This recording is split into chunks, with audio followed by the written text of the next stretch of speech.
오늘 하나님 말씀은 고린도전서 14장 40절 말씀입니다. 고린도전서 14장 40절 말씀을 제가 받들어 읽어드리겠습니다. 모든 일을 품위 있게 하고 또 질서 있게 하라. 잠깐 말씀을 위해서 기도드리겠습니다. 우주 만물을 말씀으로 창조하시고 지금도 하나님의 능력 가운데 운행하시는 위대하신 하나님 아버지, 참으로 하찮은 저희들을 구원해 주시기 위해서 자신의 생명을 아낌없이 내어주시고 또 저희들에게 구원받은 이후에도 확실하게 약속을 주셔서 저희들이 변함없이 주님 오실 때까지 저희들 각자 역할을 잘 감당하며 살다가 주님 만나기를 저희들이 간구드릴 때 지혜와 능력을 허락해 주시고 또 모든 환경과 여건들을 조성해 주실 뿐만 아니라 저희들이 곁길로 가지 않도록 또 중간에 포기하거나 낙담하지 않도록 위로와 힘을 허락해 주시옵소서. 오늘도 말씀을 통해서 저희들이 이 세상을 살아가는 동안 하나님의 자녀일 뿐만 아니라 일꾼으로 또 도구로 그리스도의 군사로 또 대사로서 어떻게 살아야 할지에 대한 분명한 각오와 또 확고한 그런 생각들을 가지고 살아갈 수 있도록 도와주시옵소서. 항상 주님만을 바라보고 또 주님의 음성에 귀를 기울이고 순종할 뿐만 아니라 온전하게 자신이 가진 모든 것들을 주님을 위해서 아낌없이 헌신할 수 있는 그런 저희들의 삶이 될 수 있게 도와주시옵소서. 다시 오실 우리 주 예수 그리스도의 이름으로 기도드렸습니다. 창세기 1장 1절에 보면 태초에 하나님께서 하늘과 땅을 창조하셨느니라 그랬어요.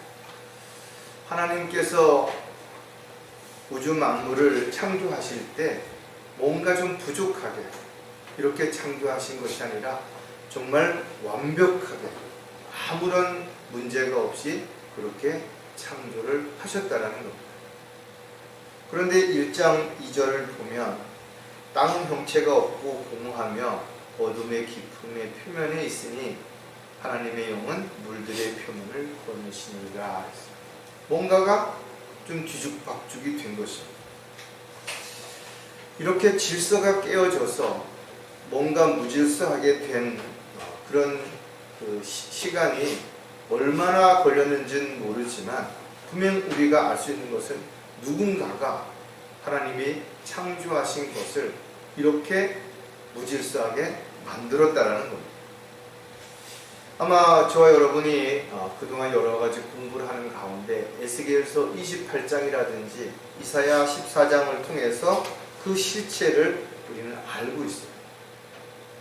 하나님의 보좌를 돕는 그룹 가운데 루시퍼라고 하는 바로 찬양을 담당했던 그 그룹이 하나님의 보좌를 넘보고 결국은 반역을 저질렀기 때문에 우주의 질서가 깨어지게 된 것이.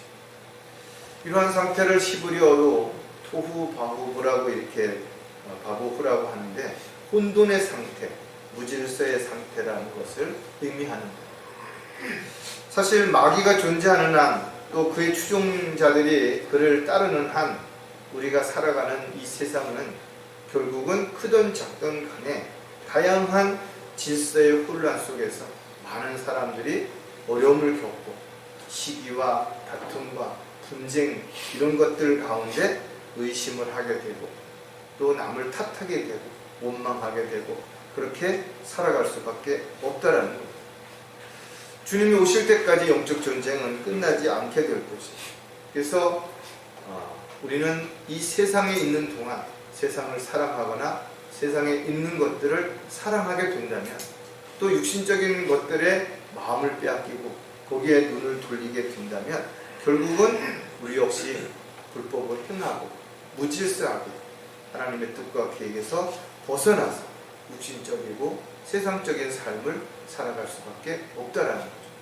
그런데 오늘 본문에서 하나님께서는 사도 바울을 통해서 우리에게 뭐라고 권면하는가 하면 하나님의 자녀들이, 즉 그리스도인들이 살아가는 것이 모든 일에 있어서 품위 있게 하라는 겁니다. 그리고 질서 있게 하라는 거예요. 다시 말해서 저와 여러분이 어디서 무엇을 하면 누구를 만나 어떤 이야기를 하고 어떤 행동을 하든 간에 그런 것들이 하나님의 자녀다워야 된다는 거예요. 그리스도인다워야 된다는 거예요. 이런 것들이 질서 가운데 이루어질 수 있게 되기 때문에 우리에게 이렇게 권면을 하는 것입니다. 자, 오늘 설교 제목은 무질서하게 살지 않으려면, 질서 가운데 산다라는 것은 말 그대로 질서를 지키며 살아가는 것입니다. 그러나 질서를 지키지 않게 된다면, 질서를 외면한다면 결국은 무질서한 삶이 되는 것입니다. 그래서 하나님께서는 고린도전서를 통해서 이렇게 이야기하시죠. 이는 모든 성도들의 모든 교회에서와 같이 하나님은 혼란의 창시자가 아니라 화평의 창시자이심이라.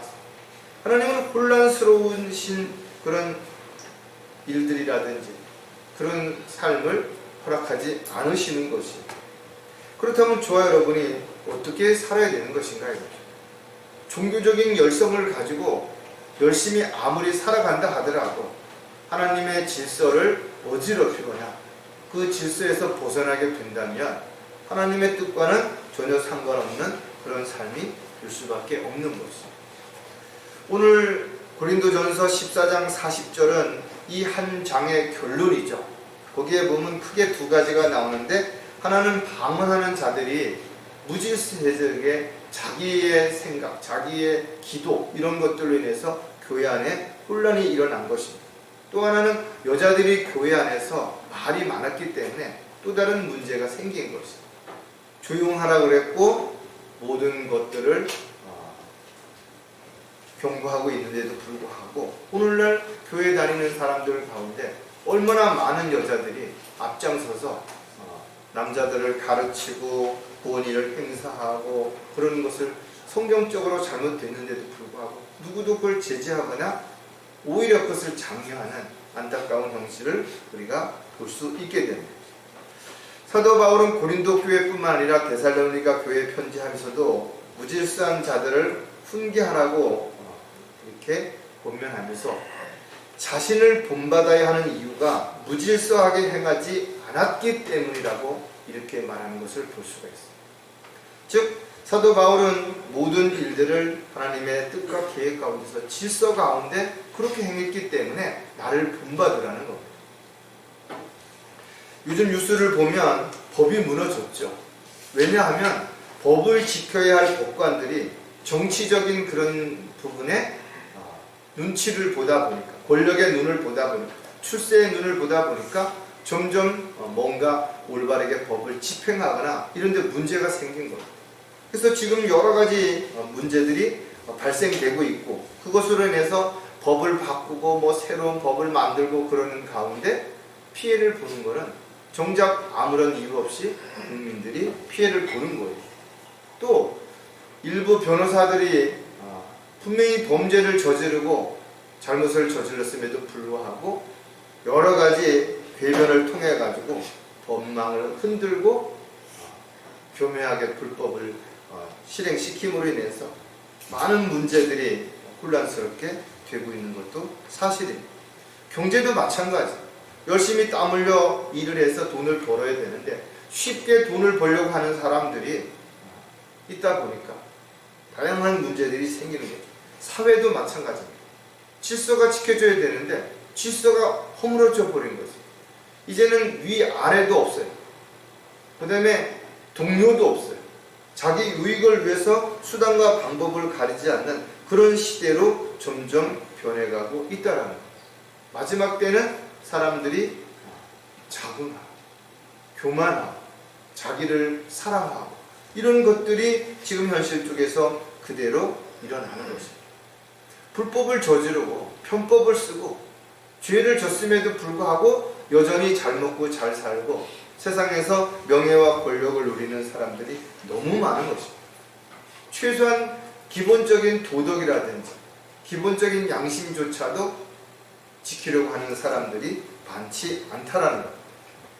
질서가 무너지는 데는 여러 가지 이유가 있겠죠. 그러나 질서는 한번 무너지면 다시 회복되기가 아주 어렵습니다. 그래서 질서는 약속이에요. 서로에 대한 신뢰가 무너지고 약속이 지켜지지 않으면 그 질서는 유지될 수가 없는 것입니다. 그래서 우리가 사는 데는 곳곳이 질서를 지킬 수 있도록 법을 만들어 놨죠. 자동차를 운전할 때 빨간불이 들어오면 서야 되는 거예요. 파란불이면 가야 되는 겁니다. 그런데 그것을 무시하고 파란불일 때 쓰고 빨간불일 때 가게 된다면 충돌이 일어나겠죠. 그래서 질서가 무너지면 충돌이 일어납니다. 화합이 깨져버리는 거예요. 이기적이 돼버리는 것입니다. 어느 집단이나 모임도 마찬가지입니다.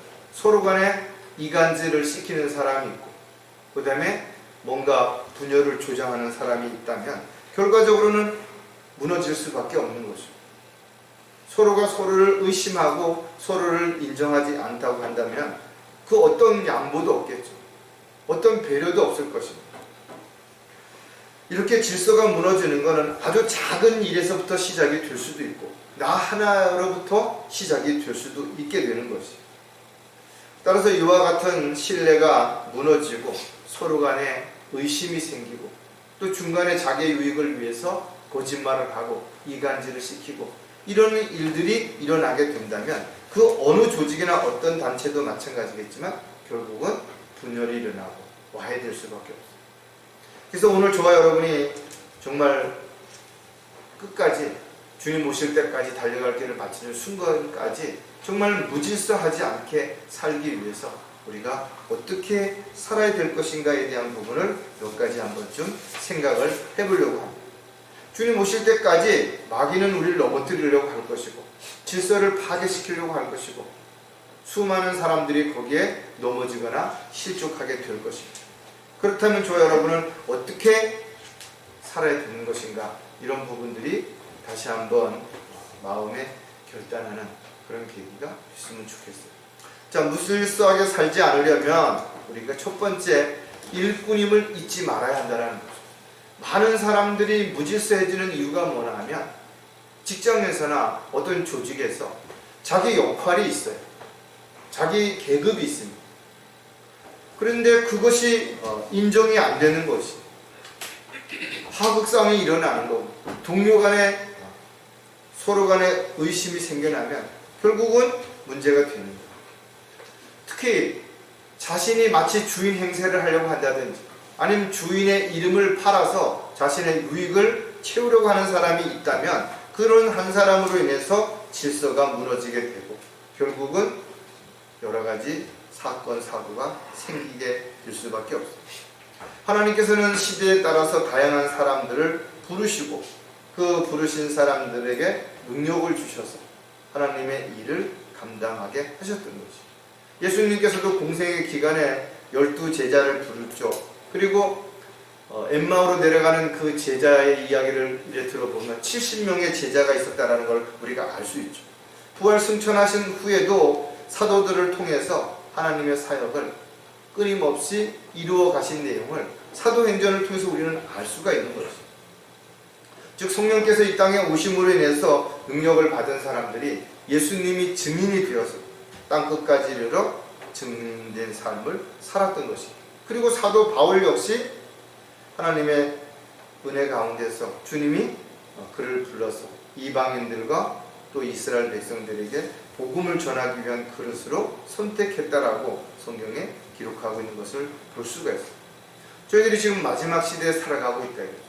근데 그 마지막 시대에 저와 여러분이 하나님의 도구로, 일꾼으로 부름을 받은 것이. 그렇다면 저와 여러분이 어떻게 살아야 되는 것인가? 일꾼임을 잊지 말아야 한다는 것. 일을 잘하는 것도 중요하고 열심히 사는 것도 중요하지만 본분을 잃어서는 안 되는 거예요. 내가 하나님의 자녀인 것은 분명하지만 그렇다고 해서 지금 하나님의 자녀로서의 어떤 대접만 받고 어떤 특혜만 얻으려고 하는 것이 아니라 하나님의 자녀임과 동시에 우리는 일꾼이고 종이라는 신분을 가지고 있기 때문에 그 자신의 신분을 잃어버리는 순간 하나님의 뜻과 계획에서 벗어나서 질서를 무너뜨리는 결과를 가져오게 될 수밖에 없기 때문에 그런 것입니다. 자, 일꾼임을 잊지 말아야 하는 이유를 이제 우리가 생각해 볼 텐데, 할 일을 하기 위해서라는 거예요. 일꾼인 것을 잊어버리는 순간 자기가 주인 행세를 하니까 어떻게 할까요? 일하기보다는 뭘 시키는 입장에 쓰겠죠. 해라, 하지 마라. 그런 입장이 된다는 거예요. 그리스도인들은 다른 사람에게 뭘 해라, 하지 마라 하기 전에 물론 권면하는 거 좋죠. 그러나 그 권면에 앞서서 먼저 본이 되라, 이렇게 우리에게 가르쳐 주는 것입니다. 내가 먼저 그리스도인으로서 본이 되는 삶을 살아가게 된다면 주변에 있는 사람에게 굳이 그렇게 하라 저렇게 하라 하지 않아도 그 사람들이 보고 나도 이렇게 살아야 되겠구나, 이런 모습들, 이게 그리스도인들의 삶이고 바로 이것이 간증이고 이것이 그리스도의 향기가 될 수 있는 것입니다. 부르심을 받았다고 해서 모두가 다 하나님의 일꾼으로 쓰임받는 거 아닙니다. 안타깝게도 많은 사람들이 부르심을 받았지만 자기가 해야 할 일을 알았지만 나는 그 일이 마음에 안 든다, 그 일이 너무 힘들다, 그 일을 하다 보면 너무 나는 손해를 본다고 많은 사람들이 부르심을 거부했다는 거예요. 누가복음 10장 2절에 보면 그러므로 주께서 그들에게 말씀하시기를 참으로 추수할 것은 많으나 일꾼들이 적도다. 그러므로 너희는 추수해 주께 간구하여 추수할 일꾼들을 보내주소서 하라고. 지금 교회에 있는 사람이 얼마나 많습니까? 그러나 복음을 전할 수 있는 사람이 과연 얼마나 되는 것인가요? 또 복음을 전하는 사람은 얼마나 되는 것인가요?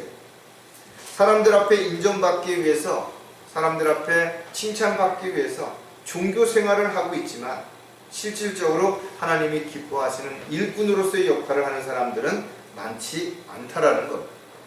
따라서 저와 여러분은 하나님의 뜻과 계획 가운데서 질서 안에서 하나님이 맡겨주신 일을 해야 됩니다. 각자의 역할이 다른 것입니다. 있어야 할 자리가 다른 것입니다. 따라서 하나님께서 모든 일들을 질서 가운데 하셨던 것처럼 우리도 질서 가운데 해야 돼요.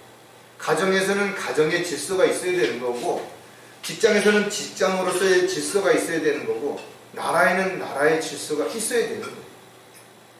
또 세계적으로도 마찬가지입니다. 자신은 그렇게 하지 않으면서 다른 사람에게 강요하고 다른 사람에게 해라고 명령하는 그런 삶이 지속되게 되면 결국은 충돌이 일어나고 분열과 다툼이 일어날 수밖에 없기 때문에 그런 것입니다. 자, 일꾼임을 잊지 말아야 하는 또 다른 이유는 역할에 충실하기 위해서랍니다.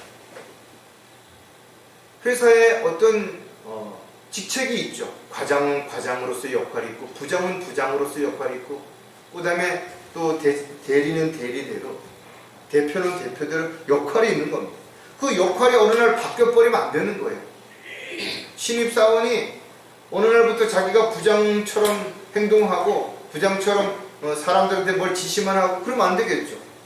또 마찬가지로 부장님은 부장으로서 여러 사람들을 관리하고 해야 되는데 자기 혼자만 열심히 와서 쓰레기통을 치우고 이런 것만 해가지고는 안 되겠죠.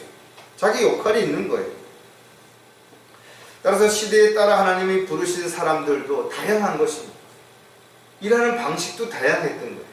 나이라든지 성별도 다양했던 것입니다. 왜? 하나님께서 그 시대에 가장 필요한 사람이 어떤 사람인지를 아셨기 때문에 그런 거죠. 그래서 선지자들도 똑같은 직종에서 똑같은 나이에 똑같은 성별을 가진 사람들만 쓰신 게 아니라 그 직업이라든지 나이라든지 또 살고 있는 곳이라든지 다 다양하죠. 마찬가지로 강릉 지역교회에서도 저와 여러분이 해야 할 일이 다르고 또 다른 지역과 강릉 지역이 또 다른 것입니다.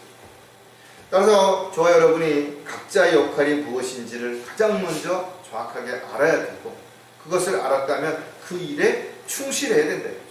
다른 사람이 어떻게 살든 다른 사람이 어떻게 행하든 간에 더 중요한 것은 내가 하나님의 뜻과 계획 안에서 나에게 주신 일들을 잘하고 있는 것인가 이거죠. 사도행전 9장 15절에 보면 그러나 주께서 그에게 말씀하시기를 내 길을 가라. 이는 그가 이방인들과 왕들과 또 이스라엘 자손들 앞에서 내 이름을 증거하기 위하여 내가 선택한 그릇입니다. 사도 바울을 주님께서 부르신 것은 또 사도 바울을 통해서 하시고자 하는 계획이 있으셨던 것입니다. 그래서 사도 바울은 복음 전파를 통해서 끊임없이 전도 여행을 했고 또 많은 서신서들을 기록해서 후대에 살고 있는 사람들에게 실전적인 지침들을 분명하게 가르쳐 준 것을 우리가 볼 수가 있죠. 따라서 자기 자리를 비워두고 엉뚱한 곳에 가서 뭔가를 열심히 한다든지 자기 일은 안 하면서 남의 일에 이래라 저래라 하고 참견하고 이런 것은 합당하지 않다라는 거예요. 가장 먼저 내가 있는 자리에서 열심히 최선을 다하되 누군가가 나에게 와서 어떻게 그 일을 하는지, 그 일을 잘하려면 어떻게 해야 되는지, 또 그 일을 잘했을 때 어떤 결과가 있는지 물어본다면 그것은 진지하게 이야기해 줄 수가 있고 또 그것이 다른 사람에게 도움이 될 수 있겠죠. 그러나 자신의 역할, 자신의 자리를 지키지 못한 상태에서 뭔가를 하는 것은 하나님 보시기에 합당하지 않아요. 창세기 6장에 보면 자기 초소와 지위를 저버리고 땅으로 내려온 천사들에 대한 이야기가 나온다. 아무리 대단한 능력이 있고 아무리 대단한 어떤 지위가 있다 하더라도 그것을 떠나는 순간, 그것을 저버리는 순간 오히려 여러 가지 문제만 일으키고 피해를 주는 결과를 가져올 수 있기 때문에 그런 것입니다. 저와 여러분은 주님이 오실 때까지 각자 있어야 할 자리에서 해야 할 일들을 잘 감당하는 주님이 기뻐하시는 그런 삶을 살아가다가 주님 만나기를 다시 한번 간곡하게 부탁을 드립니다. 일꾼임을 잊지 말아야 하는 또 다른 이유는 부르심에 답하기 위해서인 거죠. 하나님께서는 많은 사람들을 부르셨어요. 기회를 주신 것입니다. 근데 대답을 안 해요. 왜? 그 부르심에 대답하는 순간 자신의 삶이 자기가 원하는 대로 살 수 없다는 것을 알기 때문에 그렇습니다. 편안하고 즐겁고 신나고 재미있기보다는 오히려 고난과 시련과 역경과 그 다음에 손해를 보고 아픔을 겪어야 되는 이런 안타까운 상황들이 있다는 것을 알았기 때문에 귀를 막은 것이죠. 또 어떤 사람들은 대답은 했어요. 대답을 하고 예 가겠습니다 하겠습니다 라고 말을 했지만 실질적으로 가지 않고 하지 않은 사람들도 얼마든지 있다라는 겁니다. 그래서 저와 여러분은 주님의 부르심을 받은 것이 주님이 나는 너를 강릉해서 이렇게 쓰겠다라고 부르셨어요. 그래서 그런 쓰신 대로 우리는 하나님 앞에 순종하는 겁니다. 얼마나 대단한 일을 하고 얼마나 열심히 하고 더 중요한 일은 주님이 부르심에 합당하게 내가 답하고 있는 것인가 이거죠. 아니면 지금도 역시 하나님은 나에게 뭔가를 시키려고 하는데 나는 엉뚱한 데 관심이 있는 거예요. 나는 이 일을 해야 되겠고 이런 일을 하고 싶고 수많은 사람들이 하나님의 뜻과 계획이 아니라 자신의 뜻과 계획을 앞세워서 하면서도 하나님을 위해서 하나님이 기뻐하시는 일을 한다라고 착각한다 이거죠. 베드로전서 1장 14절 15절에 보면 순종하는 자녀들로서 이전에 무지하던 때의 정욕에 너희 자신을 맞추지 말고 오히려 너희를 부르신 그분께서 거룩하신 것처럼 너희도 모든 행실에 거룩하라. 주님이 오실 때가 심히 가깝다고 생각이 된다면 주님이 오시기 직전에 어떤 일이 일어나는지를 성경에 기록해 놓았으니까 그걸 보시면 돼요. 지금이 심각하구나. 지금이 그때의 징조들이 그대로 일어나고 있구나. 그렇다면 정말 주님 오실 때가 심히 가깝구나. 그렇다면 주님이 나를 부르셔서 나에게 일을 맡기신 그 일도 이제 할 수 있는 시간이 많지 않구나 라는 걸 우리가 알 수가 있는 것이죠. 하지만 세상에 많은 사람들이 왜 그러면 하나님의 부르심에 답하고 하나님의 도구로 일꾼으로 쓰임을 받지 못하는 것인가? 거듭난 적이 없는 거예요. 영이 거듭나지 않았으니까 영적인 일들을 알 수도 없고 이해할 수도 없는 거예요. 그래서 육신적인 일, 사람들이 좋아하는 일, 사람들에게 필요한 일들을 만들어 놓고 거기에 열정을 쏟고 있다는 거예요. 저와 여러분은 세상 사람들을 즐겁게 하기 위해서 부름을 받은 사람들이 아니에요. 하나님의 일을 위해서 하나님에게 부르심을 받았다면 하나님께서 나에게 원하시는 일이 무엇인지를 알아야 되는 거고 그 일을 해야 되는 거예요. 세상에 나가서 인정받고 사람들에게 칭찬받고 인기를 얻고 그 일에 신경을 써서는 안 된다라는 거죠. 오히려 그렇게 살려고 하는 순간 하나님과의 관계는 점점 멀어지고 성령께서 하시는 음성에 귀를 막아버리게 되는 거죠. 저와 여러분은 잘하든 못하든 하나님의 일꾼인 것이, 일꾼은 주님의 명령을 기다려야 되는 거고 주님의 명령에 따라서 순종해야 되는 거예요. 그 다음에 내가 잘할 수 있는 거, 열심히 할 수 있는 거는 주님이 능력을 주시면, 또 내가 주님 앞에 받은 사랑과 은혜에 대한 감사가 커지면 자연스럽게 열심히 할 수 있겠죠.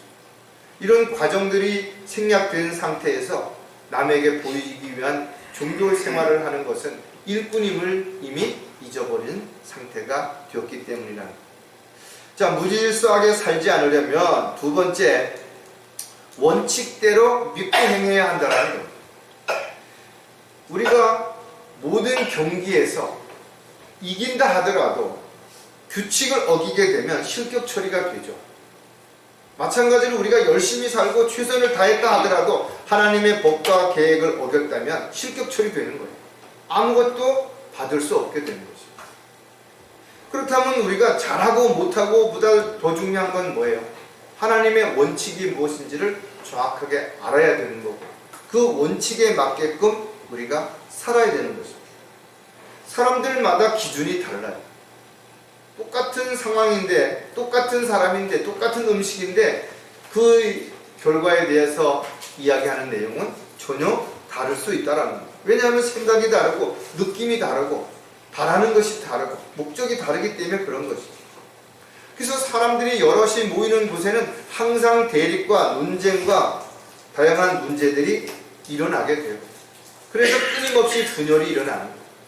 그리고 끊임없이 화합이 돼야 된다, 서로를 이해해야 된다, 하나가 돼야 된다를 주장하고 있지만 결과적으로는 그런 일들이 끊임없이 깨어지겠죠. 그래서 인간의 이런 타락한 옛성품을 그래도 방지하는 게 바로 법입니다. 법이라는 걸 만들어 놓고 이것을 지키지 않으면 거기에 대한 처벌을 받기 때문에 무서워서, 두려워서, 어쩔 수 없어서 그 법을 지키는 거예요. 최소한의 질서를 지킬 수 있도록 만들어 놓은 게 법이라는 것입니다. 그래서 하나님께서 이스라엘 백성들에게 법을 주신 것이에요. 저와 여러분에게도 그리스도의 법을 주신 것입니다. 하지만 이 법을 우리가 알지 못한다면 지킬 수가 없겠죠. 또 그 법을 알았다 하더라도 그 법을 지키려고 하는 마음이 없다면 여전히 법을 안 지킬 겁니다. 어떤 사람들은 그 법을 이용해가지고 불법을 저지르는 사람들도 있어요. 편법을 쓰는 사람들도 있어요.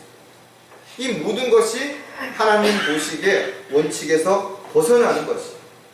세상에서는 적당히 법을 이용해서 자신의 유익을 취하는 사람이 현명한 것처럼 보일 수도 있고 능력 있는 사람처럼 보일 수도 있어요. 그러나 하나님의 법은 그렇지 않다라는 거예요.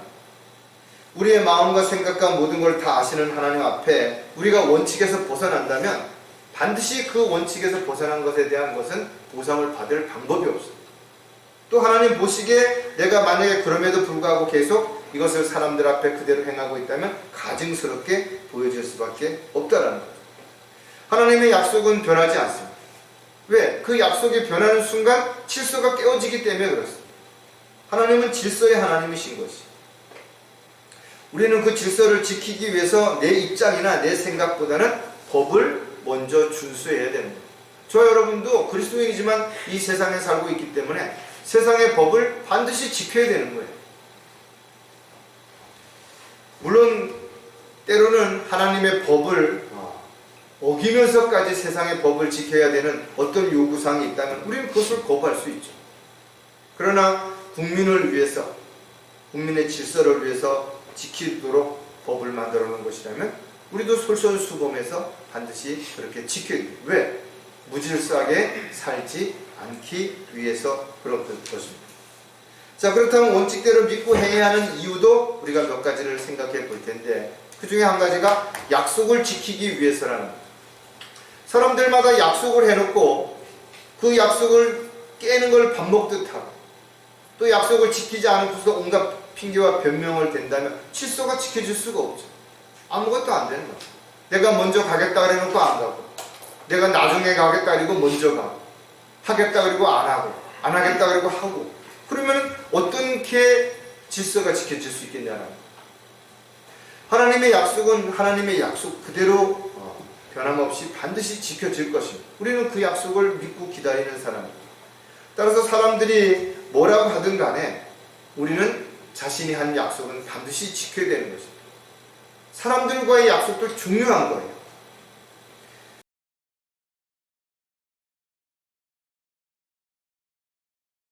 그래서 저와 여러분이 살다가 약속을 어길 수밖에 없는 상황이 벌어졌다면 상대방에게 미리 그 부분에 대해서 이야기해줘. 제가 이런 사정으로 인해서 이번에 약속을 지킬 수 없게 됐습니다.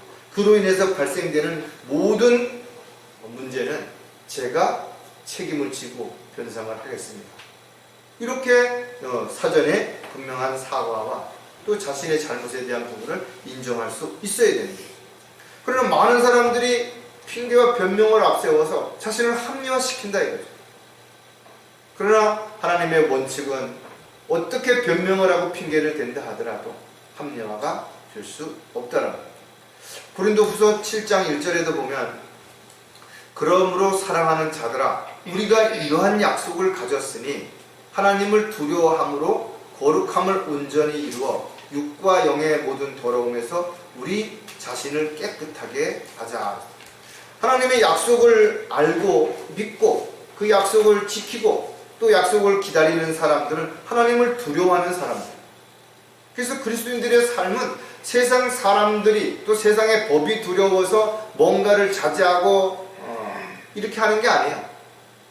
하나님을 두려워하기 때문에 하나님의 약속을 우리가 믿고 있기 때문에 또 그 약속을 기다리고 있기 때문에 스스로가 그렇게 고난과 어려움을 감수하면서 손해를 보면서도 그 약속을 지키려고 한다. 너희에게 인내가 필요하면 너희가 하나님의 뜻을 행한 후에 그 약속을 받기 위함이라 했어요. 하나님의 뜻을 우리가 행했을 때 하나님의 뜻대로 사는 사람에게 어떤 보상이 주어지는지를 우리는 성경을 통해서 알고 있는 것이죠. 그래서 우리는 지금 힘들지만 어렵지만 고난과 시련과 역경이 있지만 참고 기다리고 있는 것입니다. 하지만 마귀는 우리의 깊숙한 타락한 옛성품이 있다는 걸 알고 있죠. 그리고 그 옛성품을 건드려서 우리 스스로가 죄를 짓고 하나님의 뜻과 계획에서 벗어나서 원칙대로 사는 것이 아니라 그 원칙을 속이거나 또는 그 원칙에서 빗나간 그런 삶을 살면서 주님으로부터 버림받기를 바라기 때문에 끊임없이 우리를 엉뚱한 것을 가지고 우리에게 이야기하고 우리로 하여금 약속을 지키지 못하도록 그렇게 세상의 유혹을 통해서 우리를 넘어뜨리려고 하고 있다는 거예요. 자, 원칙대로 믿고 행해야 하는 또 다른 이유가 뭔가 하면 속지 않기 위해서라는 거예요. 성경은 분명 사람이 한번 죽는 것은 정해졌다 그랬고 죽은 다음에 심판이 있다 그랬고 그 심판을 통해서 죄를 용서받지 못한 사람은 영원한 지옥에서 고통을 받는다 그랬고 죄를 용서받은 사람은 주님과 함께 하겠다라고 우리에게 가르쳐 준 것입니다. 이게 하나님의 원칙이에요. 이 적용은 누구도 예외가 되지 않습니다.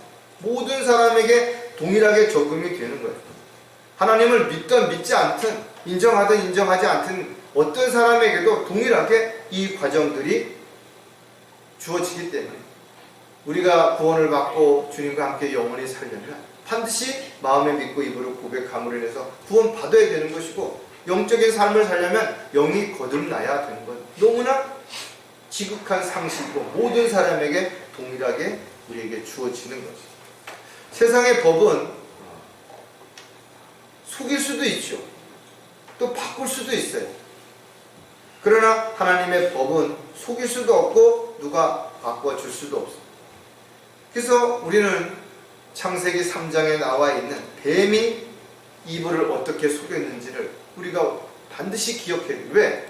지금도 이 방법이 끊임없이 반복되고 있기 때문에 그렇다는 거예요. 창세기 3장 5절 6절에 보면 그 뱀이 여자에게 말하기를 너희는 반드시 죽지는 아니하리라. 하나님께서 죽는다 그랬는데 죽지는 아니하리라. 너희가 그것을 먹는 날에는 너희 눈이 열리고 너희가 신들과 같이 되어서 선과 악을 알게 되는 줄을 하나님께서 아심이라 합니다. 너무나 달콤한 말이죠. 죽을 수밖에 없는데 죽지 않는다 이거예요. 그리고 눈이 밝아져서 신들처럼 된다라는 거예요. 이 거짓말에 속아서 이분은 이 손과 악을 한 열매를, 나무 열매를 먹었고 남편에게도 주어서 결국은 죄를 짓게 되고 하나님으로부터 징계를 받게 되는 이런 일들이 일어나게 된 것이죠. 지금도 하나님께서는 우리가 잘못을 저질렀을 때 징계를 내립니다. 하지만 우리가 자백하고 돌이키면 우리는 다시 하나님의 뜻 가운데서 그 일을 지속할 수 있어요. 하지만 징계를 내는데도 불구하고 징계를 가볍게 여긴다든지 징계를 받았음에도 불구하고 돌이키려고 하지 않으면 하나님은 더 이상 우리를 쓰지 않으실 수도 있어요. 따라서 우리가 하나님의 원칙에 따라서 누군 봐주고 누구는 안 봐주고 그런 거 아니라는 거죠. 반드시 하나님의 원칙은 모든 사람에게 동일하게 공평하게 적용이 될 것입니다. 다만 성경에서는 우리가 죄를 짓고 자백했을 때 하나님께서 우리에게 또 한 가지 진리를 가르쳐 주신 것입니다. 만일 어떤 사람이 누구에게 불평이 있으면 서로 용납하고 서로 용서하기를 마치 그리스도께서 너희를 용서하신 것 같이 너희도 그리하라. 누군가가 잘못을 인정하고 돌이키면 용서해 주라는 거예요. 내 감정이나 느낌이나 기분이 아니라 하나님의 법은 그를 용서해 주라는 거예요. 교회에서도 마찬가지예요.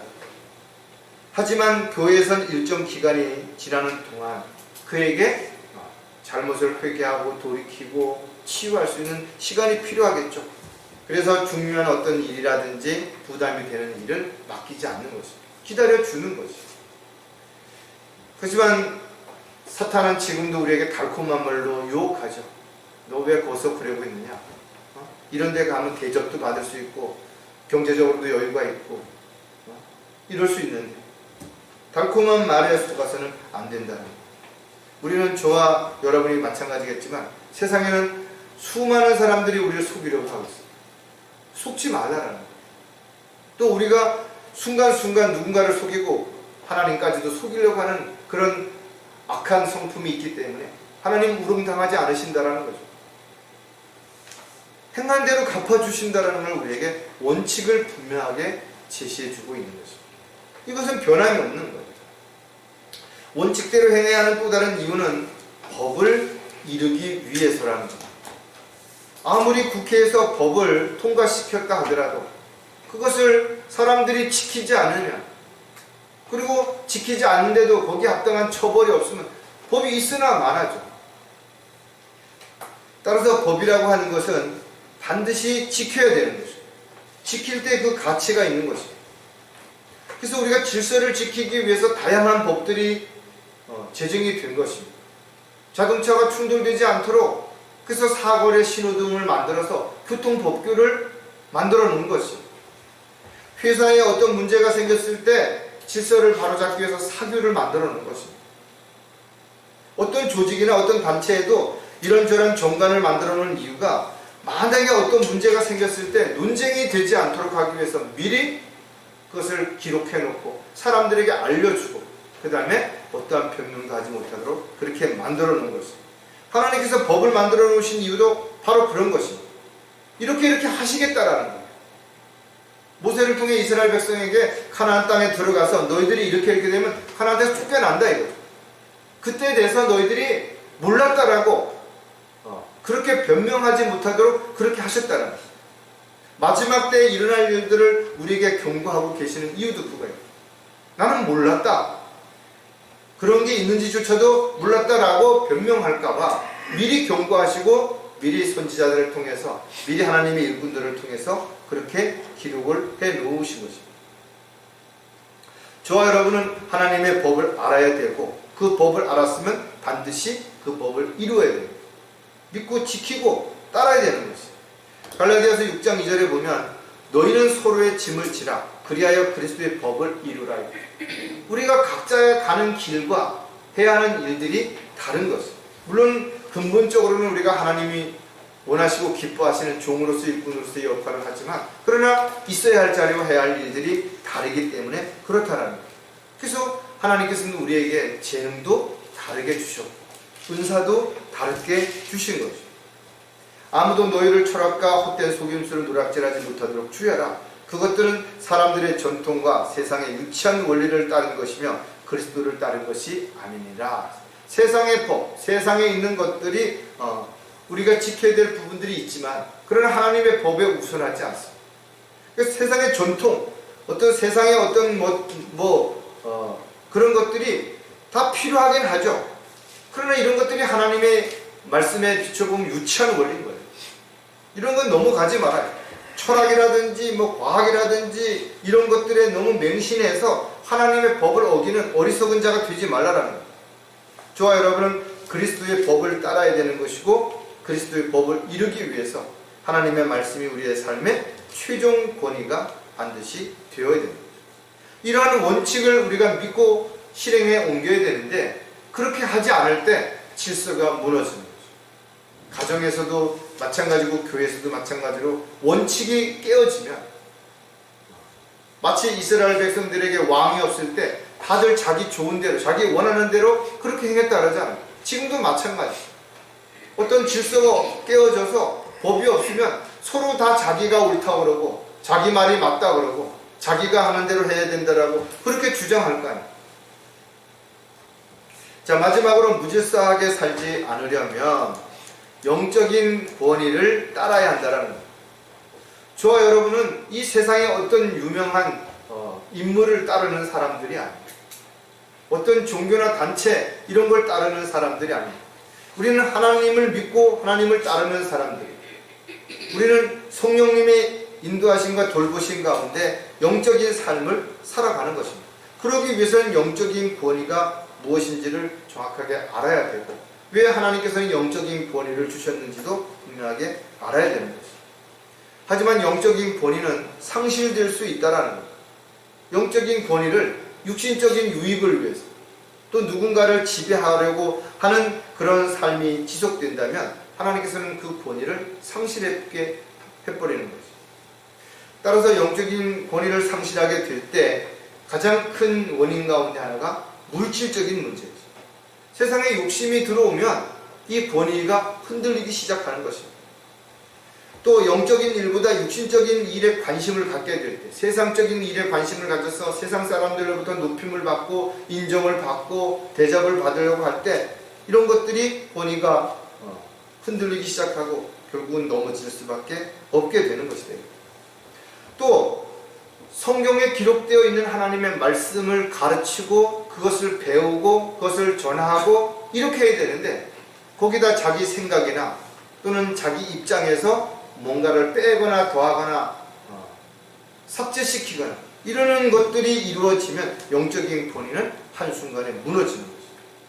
수많은 사람들이 하나님을 믿고 하나님의 일꾼으로 도구로 일을 한다라고 말한다 이죠. 그런데 그들이 하는 결과는 사입이다. 왜? 하나님의 법대로 하지 않는다. 하나님이 원하시고 기뻐하시는 일들이 아니라 사람이 원하고 사람들을 기쁘게 하는 자기 배를 위해서 자기의 출세, 자기의 명예, 권력을 위해서 수많은 사람들이 하나님의 이름을 앞세워서 자기가 주인 노릇을 하고 있다라는 거예요. 왜? 영적인 권위가 없기 때문에 그런 것이에요. 영적인 권위가 뭔지도 모르기 때문에 그런 것입니다. 따라서 교회에서나 가정에서 영적인 문제가 생겼을 때는 인간적인 방법으로 해결을 하려고 했을 때는 질서가 깨어져 버립니다. 왜? 더 자식이나 부모나 누군가가 목소리 큰 사람이 지식이 많은 사람이 더 설득력 있게 사람들을 현혹시킬 수 있기 때문에 그렇다라는 거죠. 그래서 교회 안에서나 가정에서 어떤 문제가 발생했을 때는 성경에 뭐라고 기록이 되어 있는가? 이게 중요하다는 거예요. 그래서 성경의 본의를 두고 성경에 기록되어 있는 말씀의 본의를 둘 때 누구도 그 본의를 무시하지 않느냐, 그 본의에 믿고 순종하는 한 질서는 바르게 잡힐 수밖에 없어요. 왜냐하면 자기가 잘못했는지 잘했는지를 자기가 판단하거나 세상적인 기준으로 판단하는 게 아니라 성경에 기록된 것을 가지고 판단하기 때문에 성경이 그건 네가 잘못했다라고 이야기한다면 내가 잘못한 거예요. 그걸 네가 그렇게 하면 안 된다라고 이야기한다면 하면 안 되는 걸 한 것입니다. 그래서 교회 안에서도 어떤 문제가 생겼을 때는 두세 증인을 앞세워서 그에게 권면하고 잘못된 부분을 분명하게 제시했을 때 그래도 듣지 않으면 교회에서 출애하라는 거죠. 영적인 권위는 세상적인 권력이 아닌 것입니다. 교회 안에서 무슨 직분을 받았다고 그거 자랑하고 이게 아니에요. 하나님이 주시는 권위들은 하나님의 일을 하기 위한 하나의 과정이고 하나의 방법이고 하나의 어떤 질서를 잡을 수 있는 기회가 될 수 있기 때문에 우리는 이 영적인 권위에 반드시 순종해야 되고 그 권위를 따라야 된다는 것입니다. 자, 영적인 권위를 따라야 하는 이유를 또 몇 가지를 하나씩 생각해 보면 하나님의 뜻대로 살기 위해서랍니다. 영적인 권위를 무시하는 사람들의 특징이 뭐냐면 하나님의 뜻보다는 자기 뜻을 더 강조하는 거예요. 그래서 나는 이게 마음에 안 들고 이게 뭐가 못마땅하고 이게 어떻고 저떻고 늘 자기 입장, 자기 생각을 주장하는 것입니다. 그래서 자기가 원하는, 자기가 하고 싶은 일을 하나님의 일이라고 흉내만 또는 모양만 그럴듯하게 앞세워갖고 사람들을 속이는 거죠. 성경이 기록되기 이전에는 하나님께서 선지자들을 통해서 하나님의 뜻을 전달했어요. 그래서 이스라엘 백성들은 선지자들이 하나님께서 뭐라고 말씀하시는지를 대변해 줬고 그 말씀을 하나님의 말씀으로 들었던 것이죠. 그러나 지금은 성경에 기록되어 있다 이거죠. 또 성경에 기록되어 있는 것처럼 하나님께서 지금 이 시대에는 능력을 주셔서 각자 자신의 역할을 감당할 수 있도록 하나님께서 지금 돌봐주시고 보호해 주시는 거죠. 그래서 그리스도인들은 하나님의 자녀답게 품위 있게 그 다음에 질서 가운데 그렇게 살아야 되는 거죠. 그렇기 때문에 우리가 말하는 거, 행동하는 거 하나하나를 유심히 누군가가 보고 있다고 생각한다면 조심해야 되겠죠. 또 자신이 한 어떤 것이든지 간에 그에 대해서 책임을 져야 되는 것입니다. 그래서 거짓말하면 안 되는 거예요. 남을 속이면 안 되는 거예요. 로마서 1장 10절에도 보면 어떻게 해서든지 이제는 내가 하나님의 뜻에 따라 너에게 나아갈 형통할 여정을 갖게 되기를 간구하노라. 하나님의 뜻에 따라서 내가 도구로 일꾼으로 쓰임받기 위해서 내가 하나님 앞에 기도하고 하나님의 말씀 가운데 우리가 살아가야 됩니다. 하나님의 뜻을 이루기 위해서 가장 중요한 것은 자기의 뜻을 버려야 되는 것이죠. 그래서 십자가를 져야 되고 고난과 시련과 역경이 온다 하더라도 그걸 이겨내고 견뎌내야 되는 것입니다. 우리가 자기 몸을 관리하는 거 하나님 뜻이에요. 모든 일에 감사하는 거 하나님 뜻이잖아요. 우리가 하나님의 뜻이 무슨 대단히 거창하다고만 생각해가지고 아니 우리 생활 속에서 일어나는 것들이 모두 다 하나님의 뜻 가운데서 이루어질 수 있다면 우리는 아주 작은 것들라도 하나님을 기쁘시게 해드리는 그런 삶을 살아가는 것입니다. 경찰이라든지 뭐 소방서 대원이라든지 교도소 대원이라든지 이런 사람들이 왜 제복을 입어요? 왜 군인이 제복을 입어요? 그게 뭔가 하면 하나로 만들어주는 거예요. 통일성을 만들기 위해서 제복을 입는 겁니다. 그럼 같은 소속감도 느껴지겠죠. 책임감도 느껴질 겁니다. 그리고 그들에게는 제복과 함께 뭐가 붙어요? 반드시 계급장을 바깥으로 표현하게 돼 있다. 누가 상사고 누가 부한지를 분명하게 구분을 짓는 거예요. 그래야 어떤 일이 벌어졌을 때 우왕좌왕하지 않고 그 계급에 따라서 명령체계가 전달이 되고 그 명령체계는 곧 권위이기 때문에 그것을 지키지 않으면 그건 항명죄에 걸려서 전쟁 시에는 총살을 당할 수도 있는 거죠.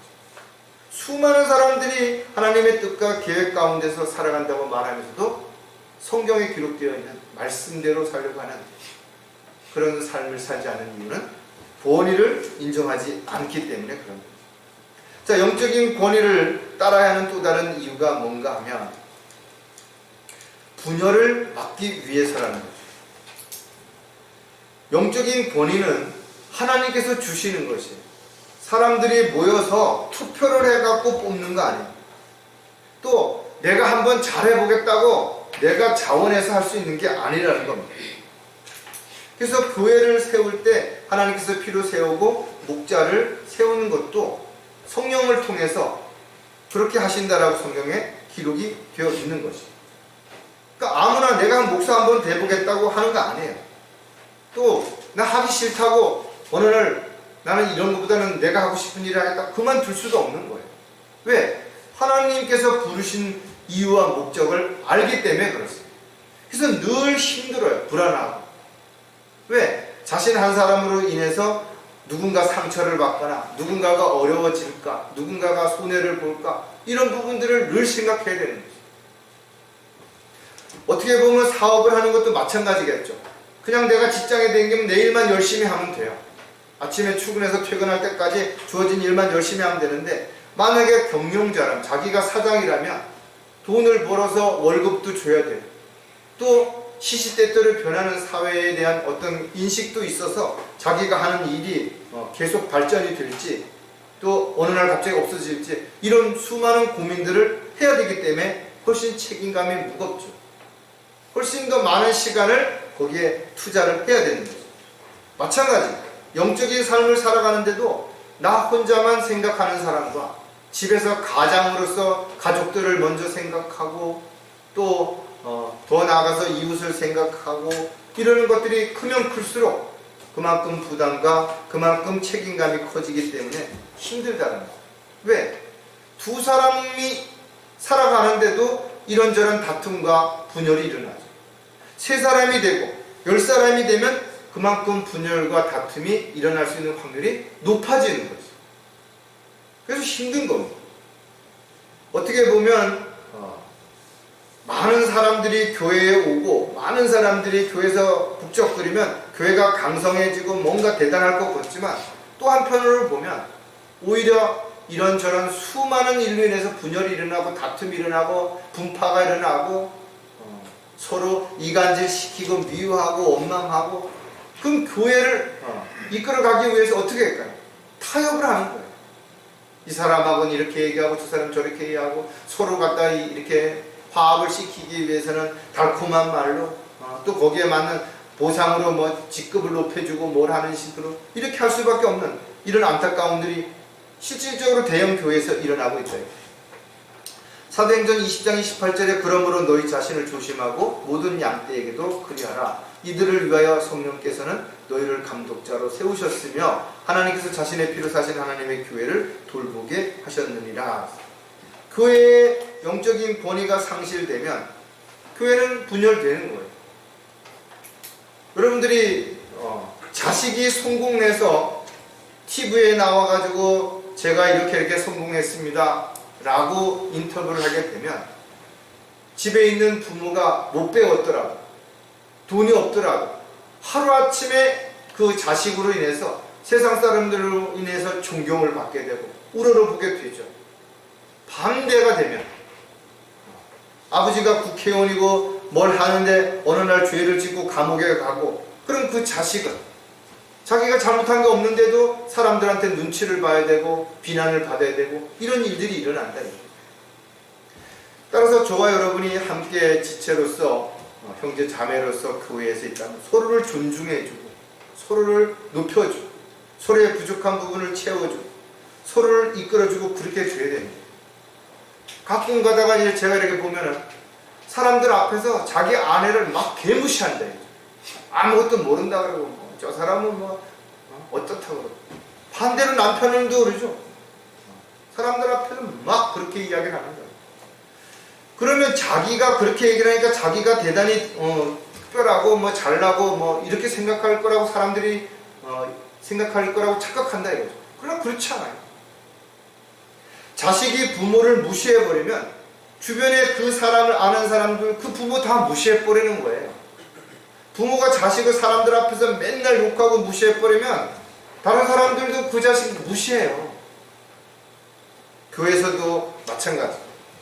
우리가 지체들을 또 목자는 성도들은 목사를 더 존중하고 아끼고 배려하고 사랑하고 섬기고 이래야지 뒤에 가서는 서로 이간질하고 흉보고 이래서 안 되는 거예요. 이게 분열을 일으키고 문제를 일으키는 가장 근본적인 결과를 가져오기 때문에 그렇다는 거예요. 자, 반드시 영적인 권위를 따라야 하는 또 다른 이유가 뭔가 하면 승리하기 위해서입니다. 우리가 영적 전쟁을 싸우는 이유는 승리하기 위해서예요. 그렇지 않다면 질 걸 알면서도 패배할 걸 알면서도 싸우는 건 바보죠. 왜 싸우는 거예요? 힘을 기르든지 시간을 벌든지 해야지. 저와 여러분은 매일매일 영적 전쟁에 노출이 되어 있는 것입니다. 마귀는 절대로 포기하지 않죠. 마귀는 늘 우리 주변을 서성이면서 우리의 가장 취약한 부분이 무엇인지를 가장 잘 아는 겁니다. 그러니까 그 때를 기다리는 거예요. 지금 오늘 아무 문제가 없었다고 마귀가 나를 포기하고 다른 데로 갔나 보다. 내가 뭔가 열심히 살으니까 마귀는 이제 나를 더 이상 어떻게 할 수 없다고 포기했겠지. 천만의 말씀. 우리가 영적으로 성장하고 강해지면 강해질수록 마귀가 우리에게 더 강력하게, 더 간교하게, 더 피할 수 없는 더 코너로 몰아버리는 거예요. 하나님의 택함을 받은 자라 할지라도 절대 포기하지 않는다.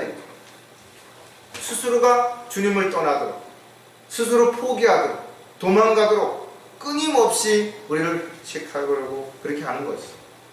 따라서 우리는 영적인 권위가 무너지면 마귀에게 싸워보기도 전에 무너져 버리는 거죠.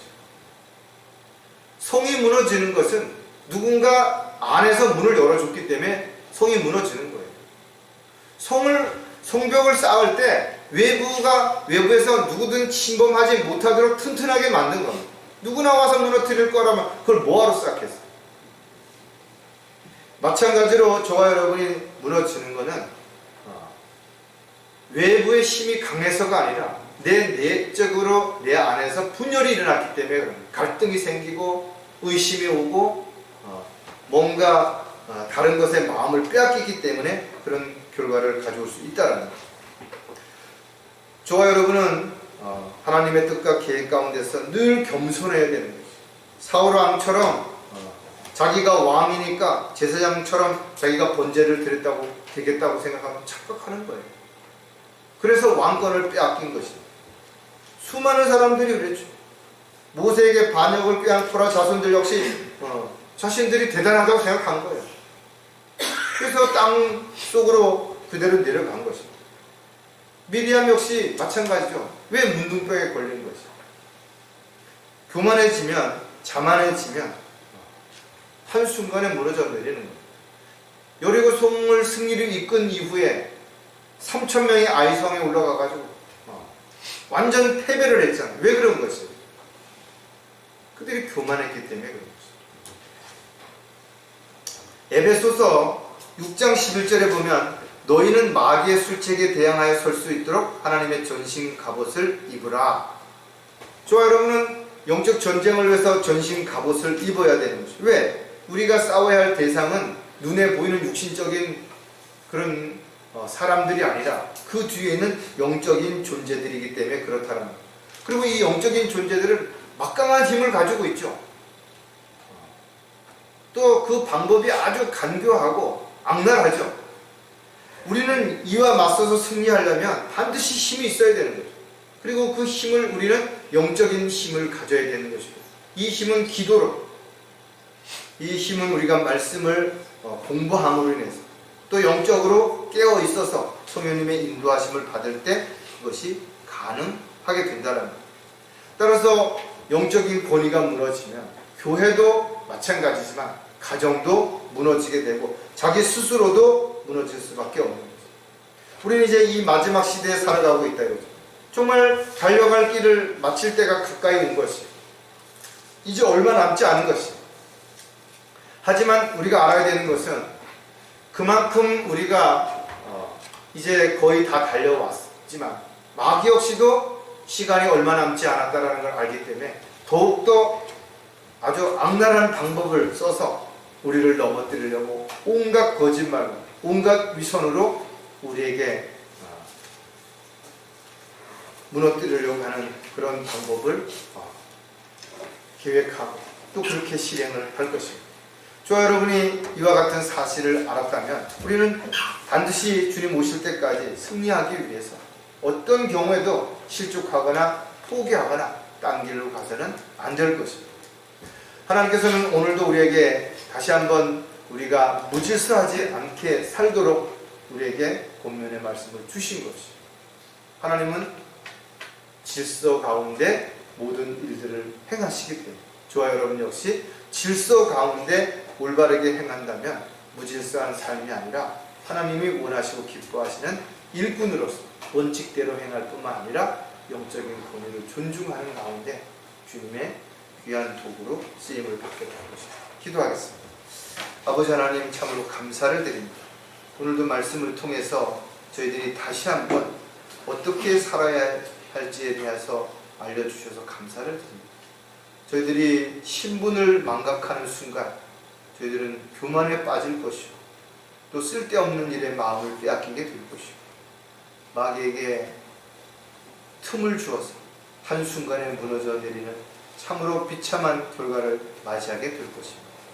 저희들이 어느 곳에 있든지 무엇을 하든지 성령님의 음성에 귀를 기울이고 또 말씀에 순종하는 가운데 주님 오실 때까지 또 주님 부르시는 그날까지 반드시 승리함으로 인해서 주님께 영광을 돌려드리는 주님의 도구요 일꾼으로 살다 주님 만날 수 있도록 인도해 주시옵소서.